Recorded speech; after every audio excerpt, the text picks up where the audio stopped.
Bonsoir, bienvenue à l'heure juste. Notre invité ce soir célébrera bientôt 65 ans de vie artistique.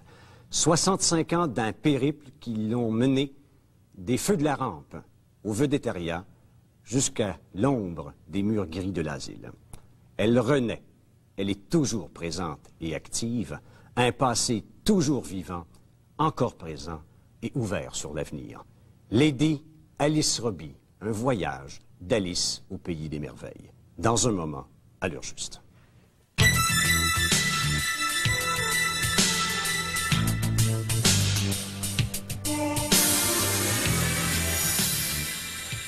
Bonsoir, madame. Bonsoir. Quelle grande dame. Merci. Pourquoi on vous appelle Lady? Ah, bien, je suis grande chevalière de l'Ordre royal depuis 1985. La cérémonie a eu lieu au lac Beauport, à Québec, et c'est le prince Roy de Sealand qui a procédé à la cérémonie de l'épée, évidemment.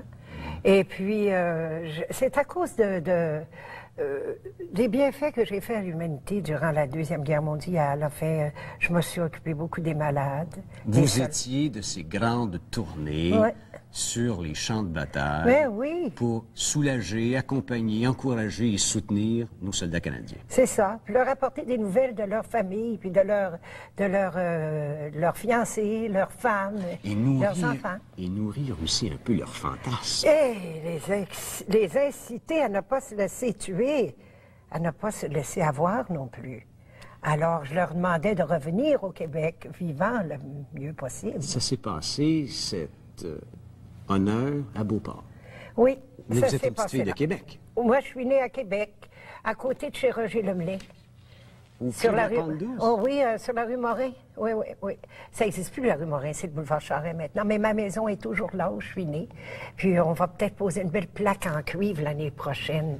Est-ce que c'est là que vous avez, pour la première fois, exercé votre voix, chanter? Oui, c'est à Québec. Et c'est là que j'ai appris le solfège à la Congrégation Notre-Dame, l'école Marguerite-Bourgeois aujourd'hui. C'est là que la petite Alice se préparait à devenir la grande. Eh oui, c'est bien là.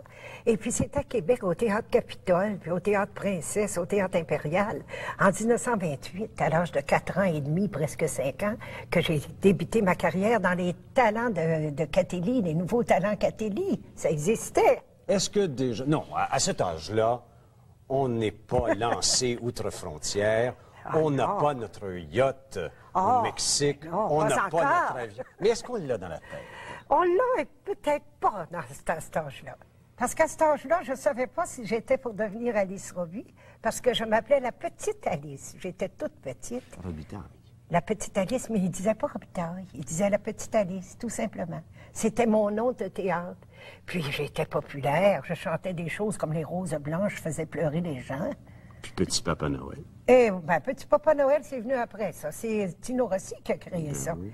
Et puis, c'est quand il l'a chanté, bien, mes parents me l'ont fait apprendre. Ne demandez pas, c'était un sure winner qui appelait. Papa, maman n'ont jamais eu d'objection à ce que la petite Alice aille sur les planches. Maman était plutôt réticente à cet effet que je fasse une carrière théâtrale, une carrière artistique. Parce qu'à ce moment-là, les artistes étaient mal vus au Québec. A-t-elle eu raison? Avait-elle raison? Oh non. Parce que le domaine artistique au Québec, on n'a pas besoin de se laisser aller. C'est pas vrai. On n'est pas obligé de se laisser aller avec des affaires sexuelles. Parlez-nous de votre expérience. C'est pas vrai. Moi, je n'ai pas eu affaire à ça du tout.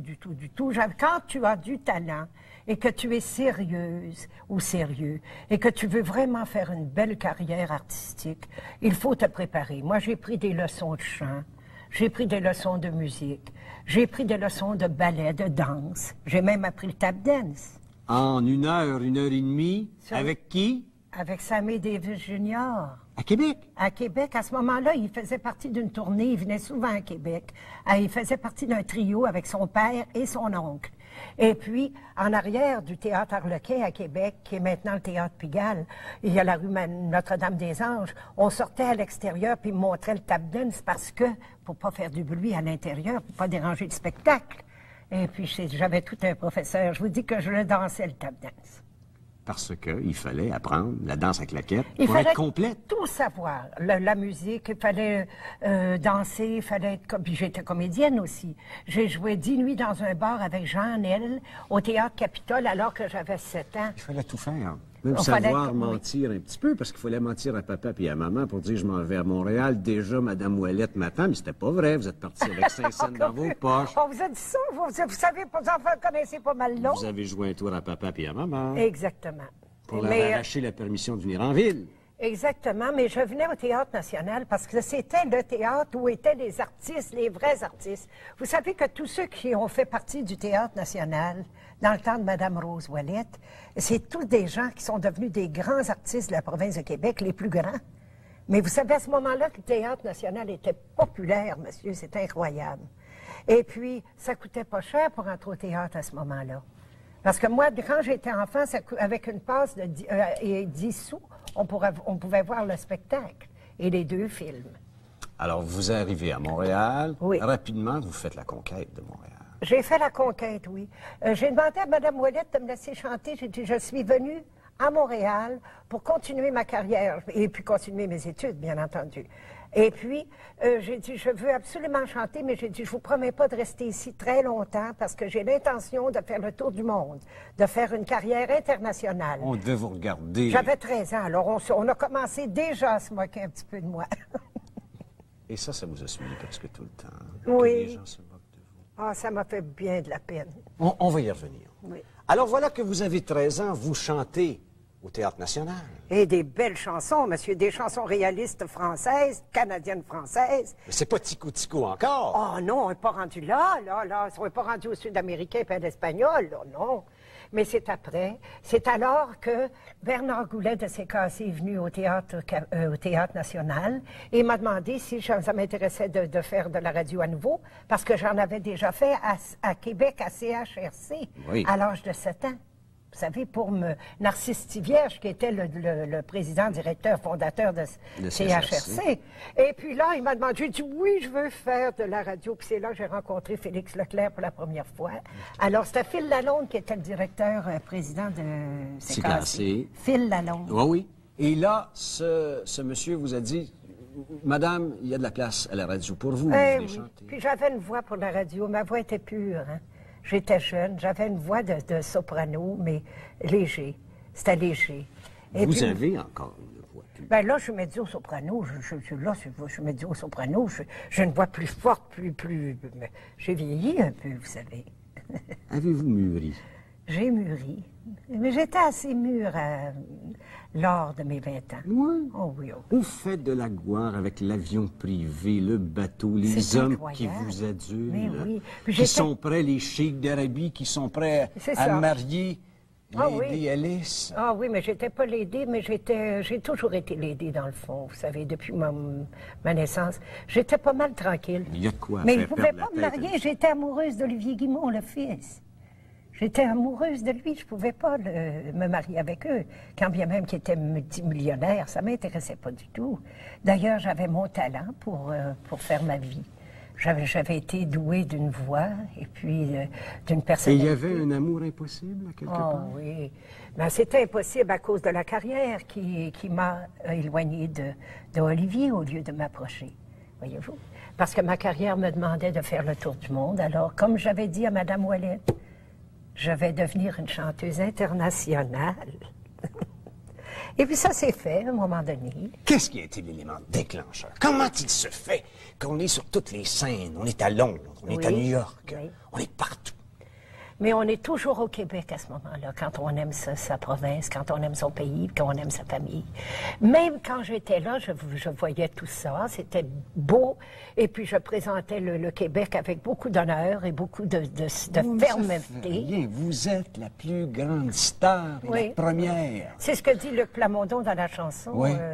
Alice en cinémascope, la première grande star du Québec. Mais Oui. qu'est-ce que c'est? Pourquoi on part? Qui nous donne la chance? Est-ce qu'il y a un oui. mécène qui arrive qui dit Oui. « Je t'aime, tu chantes partout ». Non, c'est pas ça exactement. Il faut travailler d'abord très, très fort. Il faut essayer de se faire voir quelque part pour que quelqu'un nous aperçoive et nous dise... Ça a commencé quand je suis allée sur le réseau anglais d'abord. Je chantais à Montréal, sur le réseau français de Radio-Canada, puis à Toronto. Voyez-vous, sur le réseau de CBC. Et puis là, finalement, j'avais déjà étudié l'espagnol et j'étais très populaire dans la chanson sud-américaine. Et puis c'est M. Ralph Espire, Peer International Music, Southern Music. Lui est en amour avec vous, je suis sûr de ça. Il est en amour avec mon talent, mais pas avec moi. Il est en amour avec ce que je faisais pour... Vous auriez dit oui, qu'il n'aurait pas dit non. Mais je ne sais pas, là. Écoutez, c'est pas mal intime, ces questions-là. Je ne peux pas vous répondre. Non, c'est parce qu'on m'a dit que vous étiez une tombeuse. Les hommes se traînaient à vos pieds. Oui, c'est vrai. Puis moi, j'avais pas le temps, beaucoup. Vous avez jamais abusé de cette situation? Oh non, oh non. Et puis, si j'ai fait de la peine à quelqu'un, j'ai jamais voulu le faire. C'est que mon public, c'est avec ce public que je me suis mariée quand j'étais enfant. Et les gens peuvent-ils comprendre qu'on les aime vraiment? Parce que je suis certaine que vous êtes aussi marié avec votre épouse, mais vous êtes marié avec le public, vous aussi. Vous savez, quand on est marié avec le public, on ne peut pas laisser avec sa carrière, on ne peut pas laisser comme ça. Tu ne peux pas laisser, dire, je me marie, je vais avoir une grosse famille, et puis je laisse tout ça. Ma mère l'a fait, mais moi... tromper tous ceux qui nous ont mis au monde. Exactement. On s'arrête pour une pause, madame. Merci.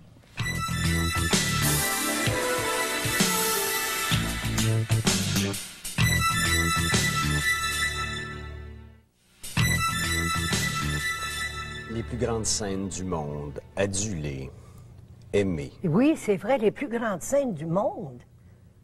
L'avion privé. L'avion privé. Le bateau yacht dans les mers du Sud. Exactement. L'inventeur de la télévision en couleur. Première émission de télévision à la BBC de Londres. Oh oui, dans les foyers, en 1947. 1947, j'ai fait partie de ça, moi. Il ne reste... J'ai représenté tout le pays. Il ne reste qu'à conquérir le cinéma. Hollywood. Exactement, exactement. Hollywood. Mais j'étais déjà à New York, là. Je suis allée à New York, moi, avec le CBS puis NBC. Et puis, n'oubliez pas, j'ai fait des émissions avec David Rose, Xavier Cugat. C'était des grands musiciens. Percy Faith, monsieur, qui venait du Canada, qui était un des plus grands musiciens, un des plus grands directeurs d'orchestre. C'est 5 000 $ de l'heure pour l'aider Alice. Exactement, toutes dépenses payées. Des toilettes de 2 000 $. Oui, dans les années 40. Oui. Et un jour? Moi, j'ai toujours aimé être bien habillée. Moi, le laisser aller, c'est pour l'intimité à la maison. Mais la classe, c'est le spectacle. C'est ça. Puis on devrait... Moi, j'ai toujours pensé être bien habillée pour égaler l'œil du téléspectateur, du spectateur. Vous jouez sur le sexy un peu. Glamorous. Oh, glamour. Oui. Glamour. Aguichante. Oui. La pupille dilatée. Toujours, toujours. Même à 70 ans. L'œil crasse, qu'on dit. Ben, ici, au Québec, on dit ça, un œil crasse, crasse. un petit œil crasse un peu, oui. Mais ça fait sexy quand on dit ça, un La petit œil crasse. séductrice. Oui, d'un côté, oui. Oui. Et voilà que c'est Hollywood. Hollywood. On veut jouer dans les grandes comédies musicales à grand déploiement. J'avais la taille pour Hollywood. J'avais la beauté à ce moment-là. J'avais ma beauté de jeunesse à ce moment-là. 24 ans? 25 ans? Ou fait? Non, j'avais 21 ans à Hollywood, 22, 23. 22 ans. 22 ans à Hollywood. Tout va bien. Oui. La terre ne peut pas nous glisser sous les pieds. Excepté que c'est tellement stressant ce que je fais. Vous savez, tous les impresarios sont après moi. Je suis obligée d'aller chez le photographe à tout bout de champ. Et puis, vous savez, c'est des séances de photos. Marilyn Monroe vous dirait, c'était pas facile. C'est beaucoup pour la jeune fille de 20 ans. C'est beaucoup. Et puis, à part de ça, les répétitions tout le temps, les coiffures, le coiffeur, le maquillage, c'est incroyable. Vous avez votre propre Cadillac. Ben oui, convertible, s'il vous plaît. Puis à ce moment-là, c'est pas tout le monde qui avait ça. Vous faites un tour de voiture. Mais je savais pas conduire tellement bien non plus. Qu'est-ce qui est arrivé? Ben, il est arrivé Amenez-moi dans votre Cadillac. Bon, alors, d'abord, j'habite le Hollywood Knickerbocker Hotel. Vous savez, c'est pas n'importe quoi. J'étais très riche à ce moment-là. C'est-à-dire, j'avais des cachets fabuleux. Alors... Et on parle d'une fortune accumulée d'une coupe de 100 000 $. On est dans mettez-en un peu plus, hein. C'est un peu plus que ça. Vous vous en allez en voiture, vous conduisez votre propre Cadillac. Alors, je m'en allais à Las Vegas, voyez-vous. Et puis là, il y a une grosse vanne, là. Vous savez, dans ce temps-là, les vannes, c'est des, je sais pas, je parle français. Camions remorques. Camions remorques, bon. Reprenez-moi. Alors, moi, je parle sa langue, vous savez, je me mêle un peu de temps en temps. Alors, voyez-vous, ce qui arrive, c'est que ce camion remorque, il y avait seulement qu'un homme dessus. Puis ça conduisait jour et nuit. Il y en avait, au cas, s'il s'endormait, il fallait qu'il continue, il n'y avait pas le droit d'arrêter. Alors, aujourd'hui, il y en a deux. Il s'en venait sur moi. Alors, j'ai donné un coup de roue, puis j'ai pesé sur la pédale de l'essence, là. Et puis, je suis arrivé sur un arbre. Je me suis brisé le crâne. Et là, le monde chavire. Là, j'en ai vu des étoiles. Vous en étiez une, mais là, vous en avez vu. Oui. Et puis, parce que là, tout a changé. Alors, c'est alors qu'on m'a amené à l'hôpital à Los Angeles, qu'on m'a soigné tant bien que mal, mais que j'ai dû revenir ici parce que les grands spécialistes comme Wilder Penfield étaient à Montréal. Quand vous dites à ces gens, en quittant Los Angeles, je reviendrai vous voir, oui. Savez-vous que vous n'y retournerez jamais? Non, j'étais certaine que j'y retournerais. Qu'est-ce qui est arrivé? Bien, ce qui est arrivé, c'est qu'après ça, j'ai réfléchi à tout cela. Et vive le Québec. Moi, j'aime mon public ici. Vous avez été traité? Choc électrique? Oui, oh, oui, j'ai passé un 5 ans et 4 mois à l'hôpital Saint-Michel-Archange, monsieur, dans le temps de Mastaï, là. Dans le temps où c'était l'asile des fous. Opéré au cerveau? Oui, j'étais au cobaye, j'ai été opéré pour la lobotomie. Surtout une lobotomie qui risque la vie de la personne qui est opérée. Qui peut vous rendre légumes. Exactement. Et ça a été réussi à cause de Jean Sirois, ce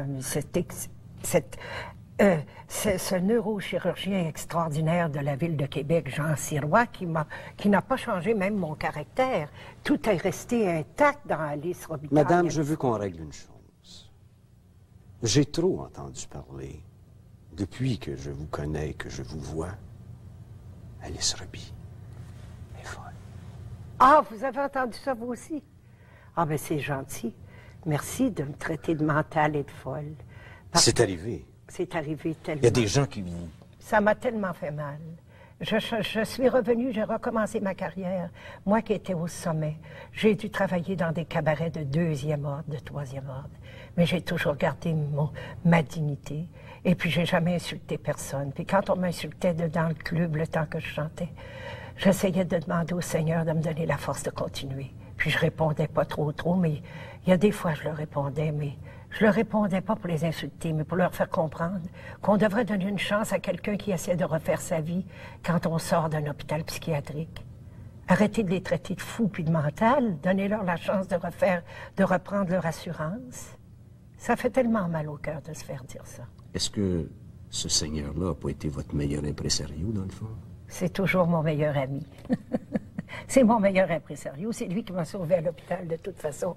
On est tellement seuls dans un hôpital psychiatrique, dans une cellule, avec des électrochocs et puis des injections à tous les matins d'héroïne ou de morphine, que si j'avais pas eu le bon Dieu avec moi, le Seigneur, je pense bien que je ne serais jamais revenu. Mais vous revenez? Oui, puis je reviens. Et vous chantez? Et je chante encore à 70 ans. Et j'ai encore ma voix parce que aussi, j'oubliais pas, j'ai arrêté de fumer il y a 15 ans. J'ai trouvé que c'était pas bon pour la voix, puis les voies respiratoires. Puis je fumais au moins 25 à 30 cigarettes par jour. Puis j'ai arrêté comme ça. J'ai dit non, je veux continuer ma carrière. Je veux donner quelque chose de beau à mon public. Expliquez-moi, oui. Comment il se fait qu'Alice Roby lève encore des salles? C'est parce qu'Alice Roby est sincère avec les siens, avec son Québec. Moi, monsieur, quand je vais sur la scène chanter, je donne mon cœur, mon âme, mon talent. C'est vrai ce que je dis. Je chante avec tout mon cœur, puis toutes les paroles, les textes que je chante, je les vis, puis je les fais vivre à mon public. C'est pour ça que je relève encore les salles. Vous savez que c'est beau la réouverture du Capitole, ce que le public a fait pour moi à Québec. Et ce que vous avez fait? Mais je me suis donnée toute entière. Ah oui.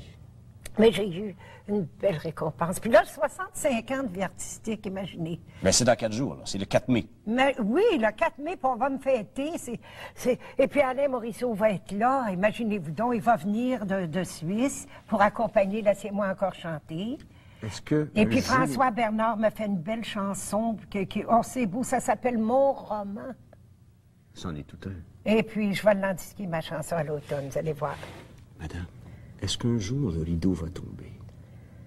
Je sais pas. Est-ce que ça tombe vraiment un rideau? Parce que même quand on est parti, les gens parlent encore de nous.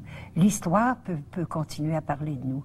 J'ai tellement fait mon possible au Québec. C'est vrai que j'ai été malade. Mais écoutez, ça peut arriver à tout le monde. Vous savez que n'importe qui peut faire une maladie mentale à un moment ou l'autre. C'est pas une maladie rejetante, ça, c'est pas une maladie... On n'est pas des pestiférés. On n'est pas des pestiférés. Et puis, il faut essayer de comprendre que c'est une maladie tout à fait normale d'être mentale. Avec la vie, on vit dans un monde tellement difficile. Alors, essayons donc de ne pas traiter les gens de dire c'est une mentale, c'est un mental, c'est un fou, c'est un... Pourquoi déjà à 20 ans, on me dit que vous aviez déjà l'œil triste? Oui. C'est comme je vous dis... Qu'est-ce qui vous a manqué dans tout ce que vous avez fait? C'est l'amour qui me manquait, c'est l'amour. Moi, j'étais fait pour vivre avec un homme, avoir une famille, est-ce que vous comprenez? Mais je me suis mariée avec le public et ma carrière, alors voilà. Ça m'a toujours manqué. On s'arrête pour une pause, madame, et on vient en conclusion.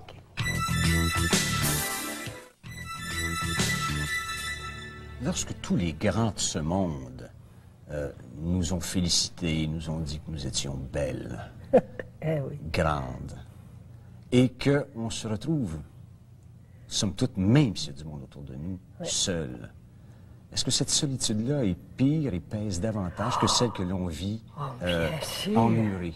Bien sûr. Emmurée, là, comme je l'étais, moi, à Saint-Michel-Archange, c'était de passer du sommet de la gloire. J'étais dans une cellule, dans un asile d'aliénés. Alors, ça ne peut pas être pire que ça. Mais je crois que mon cerveau devait être solide parce que je l'ai gardé quand même. Oui, il fallait avoir la tête forte pour passer à 20 ans à travers cette adulation. Oui. On avait la même tête pour être Mais capable c'est pour de ça passer que à j'ai travers le drame. une fondation, vous savez, j'ai confiance. Parlez-moi de cette fondation. La fondation Alice Robbie, c'est pour réintégrer le malade mental qui n'a personne à l'extérieur. Il y en a qui sont guéris, mais qui travaillent à l'hôpital en attendant d'avoir quelqu'un... Parce qu'ils n'ont plus de réseau à l'extérieur. Ils n'ont plus de réseau du tout à l'extérieur. Alors, ma fondation veut s'occuper à trouver les organisations qui pourraient leur aider à refaire leur vie. Le 4, c'est où? Et le 4 mai, c'est au Vieux-Munich, sur la rue Saint-Denis à Montréal. Allez-vous nous chanter Tico Tico? Ben oui, puis je vais vous chanter ma nouvelle chanson, notre roman, mon roman, c'est-à-dire, puis tout le monde, toute la société artistique va être là. Merci. 4 mai au Vieux-Munich, je vous invite. Au revoir, mesdames, messieurs. À notre prochain rendez-vous de l'heure, je suis au Réseau TVA.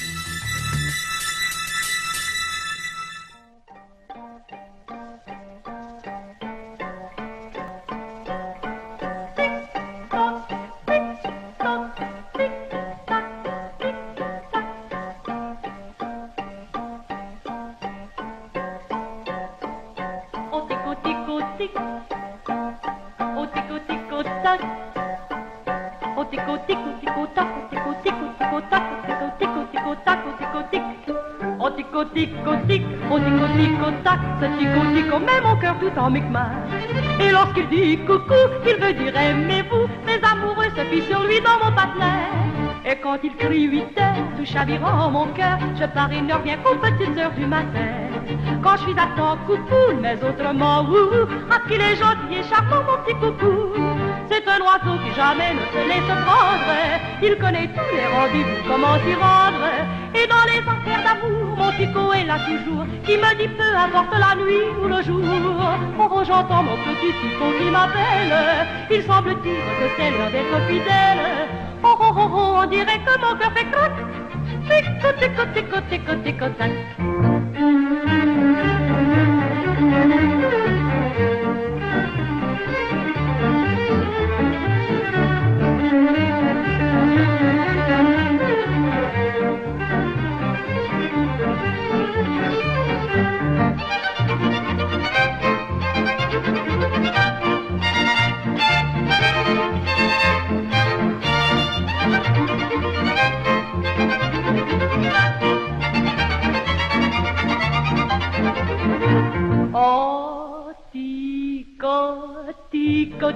Oh tico tico tac, ce tico tico met mon cœur tout en micmac.